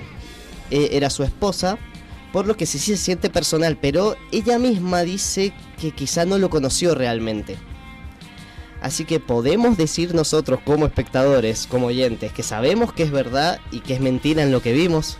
Eso me parece interesantísimo. Por eso no estoy enojado con esta película, porque lo veo más como un planteo de emociones que de hechos verídicos. Creo que lo tomé como un viaje, personalmente, como un viaje melancólico con las canciones hermosas de Joy Division que podemos escuchar un poco ahora. Aunque sí es verdad que te plantea más preguntas que respuestas, pero no resulta molesto en sí. Más que ver una identidad artística, es intencional que el director muestra el colapso de alguien que irónicamente pierde el control, tanto de su cuerpo, de su mente y al final de su vida, lamentablemente. Algo que la música y el amor en este caso no pudo rescatar. Y tengo que mencionar el acierto del blanco y negro, no solo como estética, sino como foco narrativo. Porque cada encuadre de verdad se siente como una fotografía. Nos mete en la angustia que transmite la corta vida de Ian, quien falleció a sus 23 años apenas. Qué joven, sí. Igual que Selena. Exactamente. Los ataques del cantante, los ataques de epilepsia son mostrados de forma cruda, así sin previo aviso, en cualquier momento, como es en la vida real, ¿no? Donde la música y el cuerpo ya no acompañan al creador. Y otra cosa que quiero destacar es la interpretación de Sam Riley como Ian. Es tremenda. Él sí canta los temas y tiene un parecido increíble en la voz, y encarna súper bien lo que era Curtis en vida, con sus bailes, su personalidad, un poco tímida pero histriónica también a la vez. Y no voy a hacerla tan larga, simplemente voy a mencionar que no es una película fácil, porque no es complaciente, es una carta fúnebre, un acto de memoria, y que si sos fan de Joy Division, encarecidamente te digo que tenés que tomar este viaje por más difícil que sea, y si no, es un buen momento para que te adentres en una leyenda fugaz del post-punk británico. ¿Qué canciones hacen por la más conocida? Esta que estamos escuchando, Disorder, o si no, Love Will Tear Us Apart. No me sale muy bien la pronunciación, pero es la canción más conocida que tienen. No tuvieron muchos temas, evidentemente, porque se nos fue muy pronto, Ian. Pero hay como un fanatismo de culto también por esta banda, porque hay muchos documentales de Joy Division, sí, de distintos puntos de vista, porque creó como una especie de mitología dentro del rock y de muchos artistas que se inspiraron en su música. Es que ciertamente es una banda de culto, como digo. El post-punk es un género precioso y por raro que parezca, hasta el día de hoy yo sigo encontrando fans de 20 años o menos que descubren en la música un refugio. Y lamentablemente lo que no pudo salvar a Ian, tal vez salve a alguno de nosotros. Mira, estoy viendo acá Sam Riley, por si no le ven cara conocida, fue el lacayo de Maléfica. El cuervo. Y si no, fue el señor Darcy en Orgullo, Prejuicio y Zombies. Sí. Si quieren ver esta película Control de la biopic del cantante de Joy Division, la pueden encontrar en un movie actualmente, está disponible por si quieren verla. ¿En qué año falleció el cantante? Ahí te busco bien. Googleando en vivo. Sí, porque eso sí me olvidé. En el 80. Bueno, hace bastante, claro. Entonces como que quedó una mitología que la película revivió también un poco. Sí, pero de un poquito mejor manera. Sí. Bueno, me alegro que esta película haya formado parte de todas las recomendaciones que hemos tenido hoy, en especial que el filtro es la recomendación. Podríamos haber traído otros ejemplos, pero estos son los que seleccionamos nosotros. Ustedes también todavía están a tiempo de mandarnos un mensaje y decirnos cuáles son sus biopics de cantantes favoritas, y si tienen la división entre Better Man o Rocketman, pueden ahí tirar un voto para una o para otra. Mientras tanto, vamos a ir a la última tanda y nos queda la última media hora de Obsesine.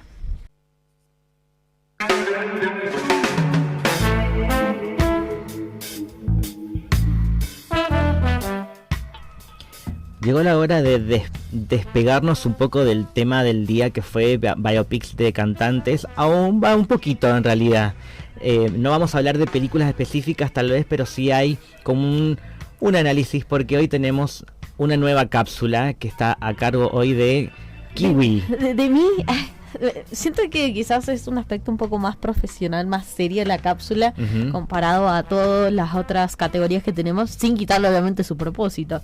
Pero hoy, viendo en perspectiva que teníamos un montón de biopics, habiendo visto parte de los Oscar y de que los otros años también han tenido, por lo menos siempre hay una biopic presente, dije, ¿por qué? ¿Qué onda? ¿A qué se maneja esto? Y, a ver, lo más fácil de decir es que esto es un negocio. Y hacer una biopic es algo sumamente negociable, es algo a lo que van a acceder casi todos los directores habidos y por haber, o productores, actores y demás. Es una idea sumamente segura, una fórmula que no te va a fallar en nada, sinceramente. Tenemos ejemplos como Oppenheimer, la de Elvis hace poco, Marty Supreme, que tenemos ahora en el cine. Que no es de un cantante, pero sí de un artista conocido, claro. Un deportista. Tenemos la de Facebook, la de red social. Yo, Tonya, que la protagonizó Margot Robbie, sí, que lo hizo con su productora. Está muy buena esa película. Tiene como algo que siempre va a estar ahí. Un inicio fácil, lo que sería no me sale el nombre, el conflicto, y el final, que normalmente es o la fama máxima o el éxito rotundo de su nombre, queda grabado en los libros de historia o en las premiaciones de deportes, que siempre va a estar. Es una idea totalmente segura que prácticamente va a romper taquilla, porque siempre va a tener un fandom o un morbo que va a mover esa película. Lo mismo nos pasó ahora, por ejemplo. Quizás no somos fanáticos de Robin Williams, no lo conocíamos, pero nos terminó gustando. Quisimos saber a través de la película qué pasaba con su vida. Con la de Tango Feroz, que no me gustó porque no lo tomo una biopic, pero quería saber cómo es que retrataran su historia. La de Selena, el morbo de la muerte, también llamó mucha gente a ver la serie. Es algo que siempre va a tener un gancho, y eso es parte de sus pros. Tiene algo que te va a atraer, por ejemplo, una trágica muerte o un evento sumamente importante como le pasó a Oppenheimer haber trabajado en la bomba atómica, cosas así, bomba nuclear. Es algo que va a estar siempre en la cultura popular. No tiene que estar sí o sí en la cultura pop, que eso es otra cosa. La cultura popular, el conocimiento variado de la gente. Y vos te vas a dar cuenta que sale la película y ese personaje vuelve a dar renombre. La gente lo vuelve a buscar, compra libros a través de su vida, o vuelve a ser el top número 1 en Spotify, por ejemplo, si hablamos de algún cantante. Y aparte de eso, es un imán en los premios. Siempre está nominada una biopic en los Oscars. El año pasado tuvimos Oppenheimer, este año tenemos a Marty Supreme, el año que viene seguramente estará Michael Jackson. Betterman estuvo también nominada. Rocketman tuvo un premio en los Oscar como mejor canción original, porque dato. Bernie y Elton compusieron una canción específica para la película. Entonces son cosas que siempre van a estar a favor de la película. ¿Por qué crees que Hollywood le gusta eso? Porque es algo seguro. Es algo que sabes que la gente le va a dar que hablar y la gente va a querer que se tome en los premios. Vas a saber que quizás no necesitas tanto efecto, tampoco tanto vestuario, sino que a un personaje, un actor, va a ser reconocido y sí o sí lo vas a poner en mejor dirección, en actor de reparto, actor principal, actriz principal, y va a quedar ahí como también mejor guión adaptado. Ya hay un lore, aprovechan un poco de eso. Claro, justamente. Pero ¿sabes qué me parece también? Pero tiene que ver un poco más con la academia, que le encanta a la academia de Hollywood que hablen de ella. Exacto. Entonces, si es película sobre un personaje famoso que tenga que ver una relación con Hollywood, les encanta eso. Justamente. Pero obviamente no todo siempre está a favor. Siempre está el síndrome de Wikipedia. La fórmula es tan repetida y tan asegurada que ya sabes qué va a pasar al minuto 20, al minuto 40, o que el personaje se va a morir, o que se le muere tal persona cercana, o que va a pegar el hitazo con cierta canción. Siempre está. Entonces ya sabes que si de última googleas 2 segundos el nombre del artista antes de empezar a ver la película, ya tenés toda su vida marcada en 2 segundos. Otra de las cosas que quizás le genera un fallo total a esta película, a esta fórmula, es el lavado de cara, el maquillar eventos importantes, que por ejemplo si el artista o el protagonista ha fallecido, los que se hacen cargo son la familia, los amigos o la banda, y obviamente no se quieren mostrar como la peor gente alrededor del artista. Entonces esos errores tan importantes o esas polémicas las van a maquillar para salir siempre victoriosos, o los que estaban a favor del artista, los que acompañaban, cosas así.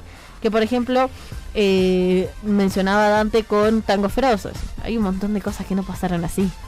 Eso es maquillar directamente y borrar parte de la historia natural del protagonista que elegiste retratar. Y también que literalmente todas son una copia de la copia de la copia y de la copia. Copian el inicio, el conflicto y el final, copian sí o sí el mismo outfit, la misma canción con los mismos acordes, el mismo escenario, la misma premiación, las mismas conversaciones. Es como que dicen, este artista, Elton John, sí o sí tengo que imitar el traje de pollo colorido. Bohemian Rhapsody, no me acuerdo cuál es el estadio más grande que hicieron ellos, el último concierto en el Live Aid, que era en África, creo. No, era a favor de alguien. Era una colecta, pero sí, no. Inclusive es interesante lo que decís, porque si bien no es igual y siempre se hay una lavada de cara, inclusive ni en los documentales es así. Sí. Y a veces, inclusive en los documentales, que justamente el objetivo del documental es mostrar la realidad, te terminan haciendo una lavada de cara dependiendo si los realizadores, el productor o el director estaba a favor o en contra de ciertas situaciones. Justamente. Y a veces al revés también, porque vos mencionaste, Cande, Marty Supreme, y justamente la familia se quejó de que lo retratan peor de lo que fue como persona, que realmente no era así. Es que queda uno así en la duda de saber qué es real, qué no es real. Obviamente, toda esa polémica que surge a través de la película que vayan a presentar genera un blockbuster total. La gente va a pagar para ir a verlo, para comprobar si es así, para reavivar el tema, la polémica, estar a través de esa persona nuevamente. Y eso es también lo que hace que sea totalmente rentable este tipo de películas. Siempre van a estar presentes entre nosotros. Va a pasar seguramente ahora con la película de Michael Jackson. Espero que sea una buena representación del artista, más teniendo en cuenta todo lo que está pasando en estos momentos, que salen los archivos de Einstein, que están a favor, que están en contra, que Michael Jackson era culpable, que no, que esto... A ver, todo eso va a dar que hablar de la película y lo van a meter en los Oscar o en los BAFTA o en los Emmy o van a BAFTA. Van a hacer lo que sea, va a funcionar, la gente lo va a ver. Eso es lo que tiene, no va a fallar nunca. Rara vez se sale del molde una película. Sí, podríamos tomar el ejemplo de Tobías de Betterman con usar un mono, pero también podríamos tomar a Rocketman por haber sido la primer biopic clasificación R de la historia. No mencionamos musicales, porque si bien es una película estilo musical, termina siendo una biopic porque en clasificación R le ganan otras películas. Pero son cosas así que hay que arriesgarse y hay que mostrar y salir un poco del molde, que quizás puedes hacer otra forma de contar la historia. Yo por ahora, yo sé que quizás también la gente lo confunde con películas de conciertos, que ahora en el cine hay un montón, tenemos un montón de BTS, de claro, entiendo. AT, como un documental de la gira, cosas claro, así. Bueno, de Eras Tour o las películas de 21 Pilots, que hace poco fui a ver. No es lo mismo, es totalmente diferente. Ahí estás retratando lo que fue la experiencia de un concierto, y en la otra estás retratando la vida de un personaje canónicamente histórico, real, 100% real, no fake. Pero bueno, eso es que quizás la cápsula del día de hoy, para que se pongan a pensar por qué es tan rentable esto, porque está siempre hay algo en el mes que te va a hacer hablar de una biopic, y que nos comenten cuáles son hasta ahora sus biopics favoritas. Yo personalmente no tengo ninguna, siento que ninguna me ha generado ese... La bien Ross. la de Cero es esa. O quizás hasta el momento estoy esperando una biopic de mis cantantes favoritos. Eso, estaban mandando mensajes, hay gente que quiere todavía biopic de David Bowie. Yo estoy esperando la de Sinatra, no sé quién más podría ser, pero que podría estar interesante. Yo estoy esperando alguna de One Direction que me va a destruir, o una de Justin. Bueno, pero son muy jóvenes todavía, les pueden pasar más cosas claro, todavía. Son muy jóvenes, entonces yo sé que voy a tener como 68 años, si es que sigo viviendo los 68, que me van a dar una biopic. Se vienen las de los 4 Beatles por separado de cada uno. Para mí también tendría que haber de los Rolling Stones.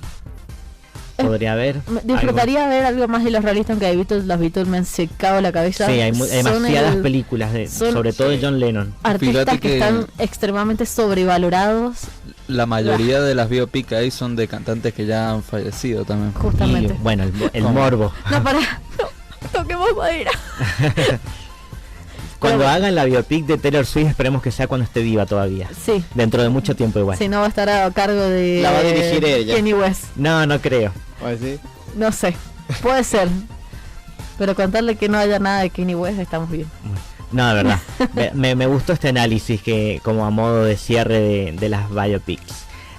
Hagamos un pequeño recorrido en la cartelera de La Nave en Cuyo como excusa para mencionar un par de películas que ganaron el Oscar el domingo pasado, porque se reestrenó, y para que puedan ir a ver, porque ayer se renovó la cartelera, una batalla tras otra ganadora de del premio a Mejor Película 2026, que además ganó como Mejor Director Paul Thomas Anderson, por 16 veces nominado, gana por primera vez. Ajá. La pueden ver hoy a las 21, mañana también a la misma hora, y el martes 24 a las 18 horas. Tienen estas 3 funciones. Hablando de los Oscar, ¿Qué película creen que debería haber ganado o si están de acuerdo con que haya ganado? Estoy de acuerdo. Me sorprendí con un par de nominaciones con los actores más que nada, pero no tenía quejas, por lo menos yo.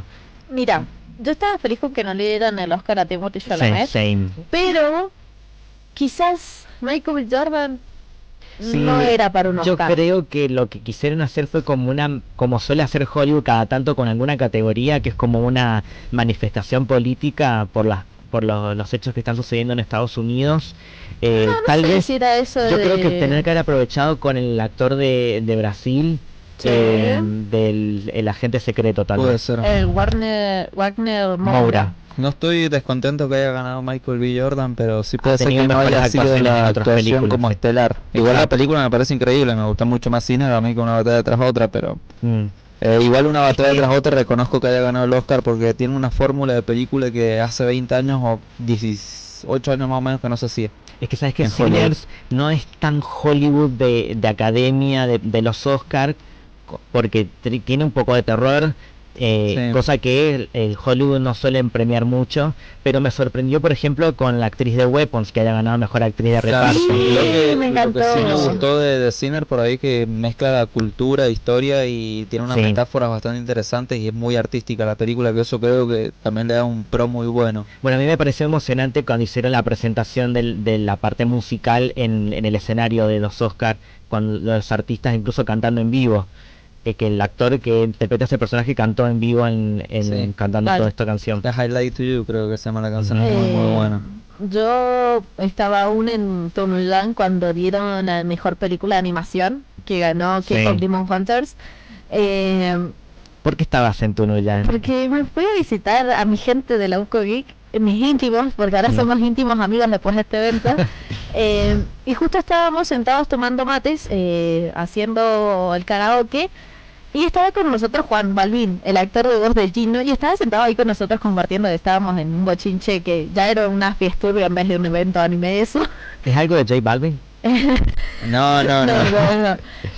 Y justo me abre el WhatsApp y dice, che, me están dando muchas felicidades, que no sé qué, digo. Y se pone a revisar y dice, K-Pop Demon Hunters como mejor película de animación ganadora. Y fue como... Estaba cantado igual. Sí, Literal. estaba cantado, pero fue un griterío en el evento, una felicidad. Igual Mejor canción original también. Ajá. sí estaba cantado, pero por ahí había la de no sé si le van a llegar a dar el Oscar porque como es una película media alternativa a lo que es Hollywood, ponele. Sí, pero yo creo que la animación no era de Universal, Eso de Sony. Bueno, Sony que ya habían ganado por Spider-Man Into the Spider-Verse. claro. Sí, lo que sí justamente. no me gustó es que le cortaron el micrófono. Sí, Ah, bueno, estuvieron es que hablando, estaban, eso fue como estaban a muy- full, terminó muy rápido la hasta ahí ceremonia. nomás que estaban a full, Fueron porque a casi 3 otros, horas igual. Pero que antes duraban estuvieron más. hablando les dieron charlas de larguísimas que por ahí a mí no me interesaban. Venía no sé qué actriz, qué actor y te hablaba. Y porque Pero tienen para más discursos peso. políticos sí te daban tiempo, pero para hablar los cosas no, eso no me gustó. Un poco el presentador lo intentó con alguien, no me acuerdo con quién fue, que dijo no, le denle más tiempo, que Conan O'Brien estaba como más permisivo porque él El quería. que presentó mejor actor ¿cómo? Mejor actor, el que presentó la categoría esa fue el que el año pasado tuvo la polémica de che, no, no me corten acá, y empezó a hacer un dialogazo gigante. Claro, ¿Quién fue el Paul que Thomas ganó? Anderson también, los discursos que eran larguísimos. Él estaba re nervioso, él no le gusta hablar en público además. Yo eso. Igual creo que fue bien merecido el premio a mejor película, porque como digo, esa película tiene una estructura que no se hacía hace como 18 años. Sí, Porque después del que invadió Marvel el cine, Ajá. empezó todo a llenarse de CGI, efectos especiales, estructuras de guión muy prearmadas, genéricas. creo que en general fue una de las menos peores ceremonias que ha habido porque los últimos años ha estado medio que dejaba mucho que desear. Esta Sí. fue muy rápida y no pasó, no hubo polémica, no hubo cachetazos, pero Lo que sí Ajá. estuvo buenísimo fue la intro. sí, eso me gustó mucho. Me encantó, iba pasando por todas las películas que estaban nominadas Y apareció Grogu en un momento solamente para meter el tráiler de la película de Sí, Mandalorian también. porque estaba grabado eso. Sí. También cuando el chiste de que dijeron que si Michael B. Jordan puede hacer muchos personajes le van a usar para poner ustedes sabían que cuando quedan asientos libres hay gente que se encarga de sentarse hasta que vuelva alguien. Y iban a decir que pusieron todos los dobles de él para que se sentara. Sí, es verdad. Bueno, volviendo a las categorías, mejor actriz por Hamnet, Jessie Buckley. Todavía pueden ver Hamnet en la nave. Quedan 3 funciones, hoy a las 18:30, el domingo a las 21 y el martes 24 a las 21:10 también. Y también Valor Sentimental, que ganó, si no me equivoco, mejor película extranjera, que le ganó al Agente Secreto. Pensé que iba a ganar el Agente Secreto. Sí, muchos teníamos la fe. Y también quedan funciones mañana a las 18:30, también una segunda función el mismo día a las 21:15 y el martes a las 20:30. Y además el Agente Secreto también sigue en cartelera. Queda una función este domingo a las 18 y el miércoles 25 a las 18 horas. Y además hay un ciclo especial porque justamente el lunes y el martes es feriado por el Día de la Memoria en Argentina, y va a haber un ciclo especial de películas de la memoria argentina, entre esas Argentina 1985. La pueden ver el domingo a las 18:30. Entren a la página de Instagram de la nave Uncuyo y ahí van a encontrar el resto de la cartelera, donde van a encontrarse con muy buenas propuestas. Quería cerrar un poco recordando que la función que se iba a llevar a cabo el miércoles 11 de marzo del Planazo se pasa para el martes que viene 24 a las 19:30 en el patio 2. En el parquecito. 20 horas. A las 20 horas, bueno. 20 horas. Que queda en el Parque San Martín. Es la última función de temporada porque ahora empiezan los días más frescos. Lo bueno es que es justo feriado. Sí, hay que aprovechar el fin de semana largo, un poco también para saber por qué es feriado. Vayan a buscar, porque no nos da el tiempo, pero busquen en Instagram también el Instagram nuevo de Microcine Municipal MZA, porque la cartelera va... nuevo? Sí. Ya lo estamos buscando. Búsquenlo. Todos. Ahí quedan funciones para... Esta noche tenemos Bones and All de Luca Guadagnino. Y el miércoles que viene la última semana de marzo, así que están cerrando algunos ciclos. Abril vienen cosas nuevas que ya le contaremos más adelante. ¿Y de qué vamos a hablar la semana que viene? No sé. Ya me confundí muchas veces. Yo creo que no sé. se está cocinando, está en el horno, pero todavía no está listo para que lo probemos, porque traigamos comida. Traigamos comida. La productora se compromete. Unos brownies. Sin ensuciar acá, pero vamos a hablar y escuchan el programa con la panza vacía.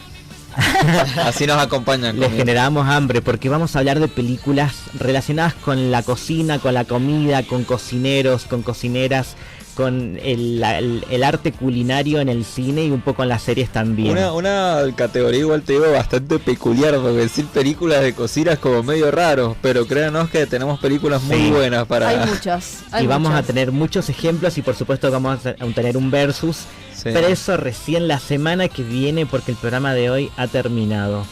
Nos despedimos hasta el viernes que viene, como todos los viernes de 14 a 16 por Radio U, de esto que fue Obsesine. Chau, chi. Chau. Chau.